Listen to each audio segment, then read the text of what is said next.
Good evening from New York. I'm Cenk Uygur. Keith Overman has the night off. This is Tuesday, October 19th. 14 days, just 2 weeks until the 2010 midterm elections, which is a lot of fun. I'm looking forward to it. Could be an interesting one. Here's something else that's interesting. We learned today that a candidate for U.S. Senate, a candidate who would swear to support and defend the Constitution of the United States if she won, does not know the first thing about the First Amendment to the Bill of Rights. In our fifth story tonight, Republican Tea Party candidate Christina O'Donnell of Delaware literally did not know the first thing in the First Amendment. It is, of course, the fundamental principle on which this nation was founded. A principle, as you'll see, that she actually disputed is even in the Constitution. For the record, before we go on, the relevant words themselves. Congress shall make no law respecting an establishment of religion. Seems pretty clear. On that basis, Democratic candidate Chris Coons opposes the teaching of creationism, which U.S. courts have found to be a religious doctrine in public schools. Why? Because taking taxpayer dollars to fund teaching of a religious doctrine would be the government teaching and establishing a religion. And government cannot do that. But in a debate today, O'Donnell's first claimed that evolution is just a theory. By the way, gravity is explained in science by the gravitational theory. But if you think gravity is just a theory, you're welcome to try that out and see how it works out for you. O'Donnell then revealed her ignorance about the Constitution, cracking up the audience of law professors and students, as you'll hear for yourself. Our public schools should be teaching broadly accepted scientific fact, not religious doctrine. Well, you've just proved how little you know, not just about constitutional law, but about the theory of evolution. Because the theory of evolution is not a fact. It is indeed a theory. But I'm saying that theory, if local school districts want to give that theory equal credence to intelligent design, it is their right. You are saying it is not their right. And that is what has gotten our country into this position, is the overreaching arm of the federal government getting into the business of the local communities. The Supreme Court has always said it is up to the local communities to decide their standards. The reason we're in the mess we're in is because our so-called leaders in Washington no longer view the indispensable principles of our founding as truly that, indispensable. We're supposed to have limited government, low taxation. One of those indispensable principles is the separation of church and state. Okay, with that, very good dialogue. We appreciate that. Let's, though, move on so we can get to all the panelists and cover a number of areas. Chad Livengood from the News Journal, please, if you could ask the next question, please. Where in the Constitution is separation of church and state? It's in an excellent point. Hold on, please. That was embarrassing. The moderator moved on, but Coons went back to it as part of a broader debate about the Constitution, including O'Donnell's support of Griswold v. Connecticut, while she rejects Roe v. Wade, which was made possible, if not inevitable, actually, by Griswold. Despite the laughter she got earlier, O'Donnell kept at it. In the answers from my opponent and in her attempt at saying, where is the separation of church and state in the Constitution, reveals her fundamental misunderstanding of what our Constitution is, how it is amended, and how it evolves. The First Amendment establishes the separation, the fact that the federal government shall not establish any religion, and decisional law by the Supreme Court over many, many decades. The First Amendment clarifies and enshrines that there is a separation of church and state that our courts and our laws must respect. So you're telling me that the separation of church and state, the phrase the separation of church and state is found in the First Amendment? Back to Roe versus Wade and the Griswold question earlier. The zone of privacy is something that the Supreme Court interpreted the Bill of Rights and several of those amendments to create. It is important for us in modern times to apply the Constitution, in my view, as it exists today and as it's been interpreted by our justices. In my view, it is important to know whether you have on my side a candidate who believes and supports those things, and on the other side a candidate who's both unfamiliar with. Let me just clarify. You're telling me that the separation of church and state is found in the First Amendment. Government shall make no establishment of religion. That's in the First Amendment. All right, 8:15 here on 11:50 a.m. WDEL. My favorite part is how smug she looks.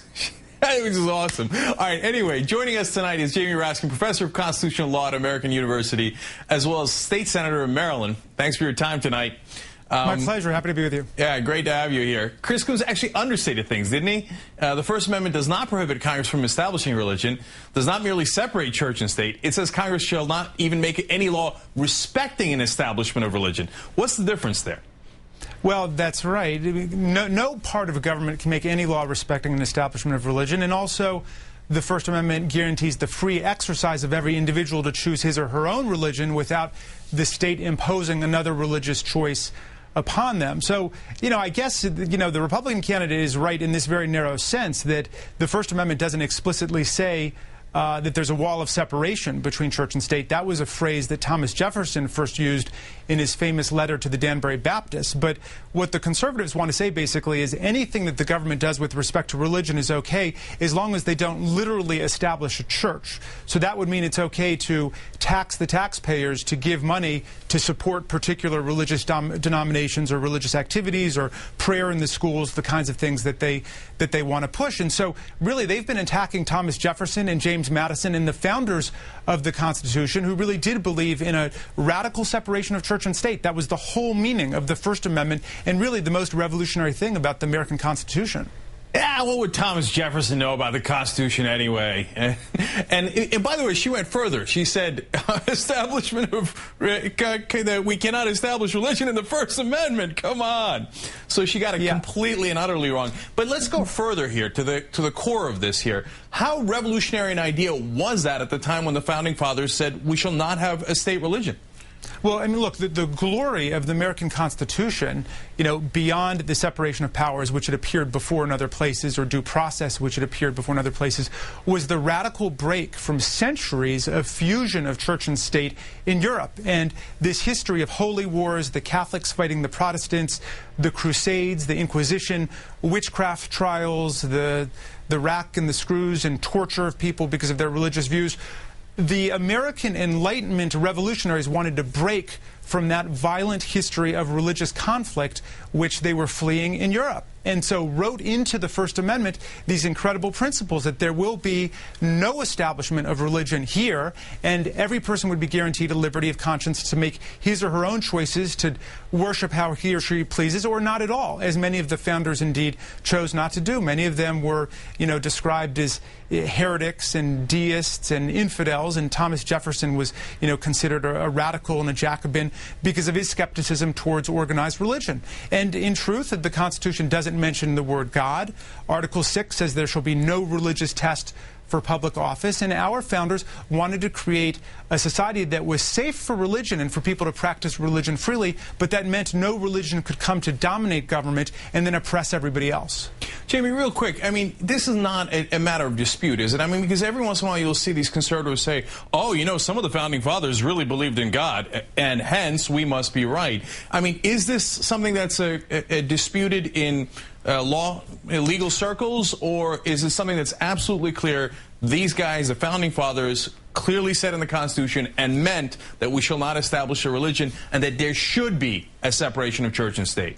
I mean, if you ask me, it's perfectly clear. Now, I got to say, Justice Thomas, for example, takes a very pinched view of the Establishment Clause, where he basically says, not only does it mean only that you can't establish a religion the way that the Anglican Church is established, that we have a Church of England, but only Congress cannot establish a church. There are those who take the position, and I think Justice Thomas is still one of them, who believe that it's okay for states to establish their own churches. That is not the mainstream view. That's not the pervasive view. But, the Republican nominee in Delaware does speak for a right-wing position, which is that the whole wall of separation understanding of the Constitution, which goes back to the founders, is something that's been imposed by Thomas Jefferson and Madison and by other radical Jacobins.